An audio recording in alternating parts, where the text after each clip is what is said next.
विपक्ष जोड़ते रह जाएंगे नीतीश, उधर टूट जाएगी पार्टी, कहीं उद्धव जैसा ना हो जाए हाल।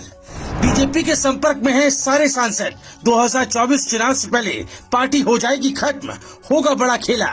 चाणक्य ने नीतीश के दो करीबियों को दिया ऑपरेशन लोटस का जिम्मा, तेजस्वी भी देंगे साथ।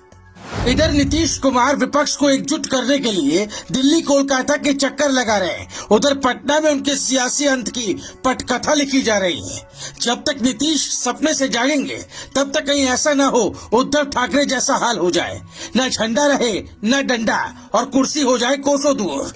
बीजेपी के चाणक्य ने नीतीश कुमार के ही दो सबसे करीबियों को जेडीयू से सांसद लाकर पार्टी तोड़ने की जिम्मेदारी दी है।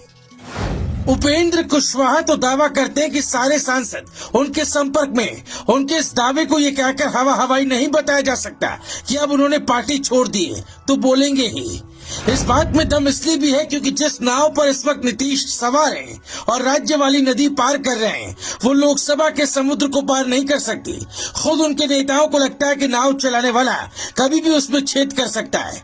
आप पिछले 2 लोकसभा चुनाव में जेडीयू का प्रदर्शन देख लीजिए और फिर खुद फैसला कीजिए कि क्या वाकई नीतीश कुमार का पीएम मोदी को टक्कर देने के लिए ललकारना बनता है या नहीं। 2014 के लोकसभा चुनाव में जेडीयू मैदान में आई और 38 सीटों पर चुनाव लड़ा। इस चुनाव में नीतीश की पार्टी को मात्र 2 सीटें मिली। तब भी नीतीश पीएम मोदी को टक्कर देने निकले थे। फिर उनकी समझ में बात आ गई और 2019 का लोकसभा चुनाव बीजेपी के साथ मिलकर लड़ा। नतीजा ये हुआ कि 2 सांसदों वाली पार्टी 16 सीटें जीत गई। यहीं से एक बार फिर नीतीश कुमार को पर लग गए। कुछ विपक्षी नेताओं ने भी कहा कि अब आप दिल्ली मटेरियल हो गए हैं। इसी गलतफहमी को दूर करने का जिम्मा जेडीयू से आए आरसीपी सिंह और उपेंद्र कुशवाहा को मिला, क्योंकि आरसीपी सिंह 2019 में जेडीयू के राष्ट्रीय अध्यक्ष थे, इसीलिए टिकट बंटवारे में उनकी बड़ी भूमिका थी।